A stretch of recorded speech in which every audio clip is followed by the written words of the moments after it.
नमस्कार दोस्तों, middle east से एक बहुत बड़ी खबर, चौंकाने वाली खबर सामने आ रही है। ईरान ने अब एक ऐसा बयान दिया है जो पूरी रीजनल पॉलिटिक्स को बदल सकता है। ईरान के प्रेसिडेंट ने कहा है कि ईरान अब पड़ोसी देशों पर हमला नहीं करेगा। पहली नज़र में ये शांति की तरफ एक बड़ा कदम लग सकता है, लेकिन असल में इस बयान के पीछे बड़ी स्ट्रेटेजी छुपी हुई है। ईरान ने साफ कहा है कि अगर किसी भी देश की ज़मीन से ईरान पर अटैक किया गया तो फिर ईरान वापस जवाब देगा। यानी पूरी सिचुएशन की इंटरेस्टिंग हो जाती है।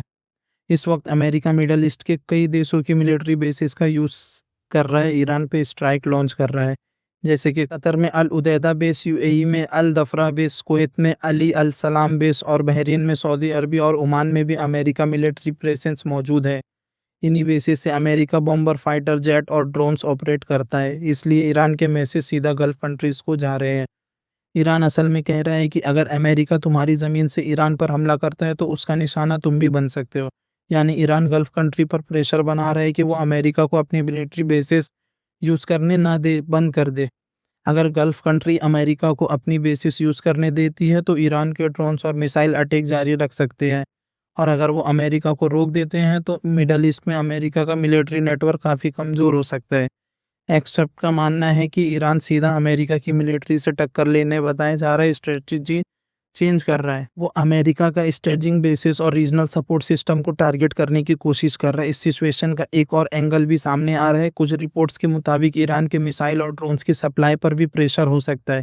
इसलिए ईरान शायद मल्टीपल फ्रंट पर लड़ने के बजाय अपनी रिसोर्सेज बचाने की स्ट्रेटजी बना रहा है, ताकि ज़रूरत पड़ने पर इसराइल और डायरेक्ट अमेरिकन फोर्सेस के खिलाफ यूज़ किया जा सके। लेकिन सबसे बड़ी चिंता की बात यह है कि ईरान की गवर्नमेंट खुद अभी अनस्टेबल बताई जा रही है। रिपोर्ट्स के मुताबिक कमांड चेन में भी प्रॉब्लम है और कुछ मिलिट्री यूनिट पुराने ऑर्डर पर ऑपरेट कर रहे हैं। इसका मतलब ये है कि अगर ईरान लीडरशिप कोई प्रॉमिस भी करे तो ये गारंटी नहीं है कि हर मिलिट्री यूनिट उनको फॉलो करे। इसी वजह से मिडल ईस्ट की सिचुएशन अभी भी बहुत सेंसिटिव हुई है। दुनिया भर का एक्सपर्ट डेवलपमेंट पर नज़र बनाए हुए हैं, क्योंकि आने वाले दिनों में इसका ग्लोबल पॉलिटिक्स पर बड़ा असर पड़ सकता है। अब आने वाले दिनों में ही मालूम पड़ेगा कि क्या होने वाला है। इसको भी वीडियो पसंद आया, सब्सक्राइब करें एंड लाइक करें।